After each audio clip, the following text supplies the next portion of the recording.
Sunday এলো মানেই ঘুরতে বেরোনো চাই। প্রত্যেক সানডে এলেই বাড়িতে আর মন বসে না। তিনজনে বেরিয়ে পড়েছি ঘুরতে। কোথায় যাব কিছুই জানি না। তবে এত গরমে বাইকে চড়ে ঘুরতে, প্রকৃতির হাওয়া খেতে বেশ মজা লাগে। তো সোজা চলে এসেছি বাস স্ট্যান্ডের এখানে। তো এসে একটা ফুচকার দোকান দেখতে পেয়ে তিনজনেই ফুচকা খেয়ে নিলাম। তবে ফুচকার টেস্টটা মোটামুটি ছিল। তারপরে একটা রেস্টুরেন্টে চলে এলাম। তো আজকে মনটা চাইছিল মিক্স চাউমিন খেতে, তাই এসে অর্ডার করে দিলাম। আর অনুপম দিল ভেজ মোমো। আর পেখম তো সেরকম কিছুই খেতে পারে না, ও শুধু আইসক্রিম আর চিপস আর চকলেট।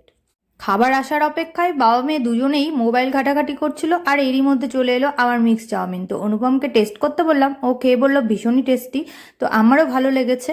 তো আমি এতটা তো চাউমিন খেতেই পারবো না, তাই পেখমকে কিছুটা শেয়ার করে দিলাম। এখানে ভেজ মোমোটা ভীষণই ভালো করে, তাই দিতে দিতে অনুপম হাফ প্লেট ফাঁকা করে দিয়েছে। আর পেখমকে দেখো জোর করে একটু একটু করে সবকিছুই খাওয়ানো হলো। ওকে, আজকের মতো টাটা।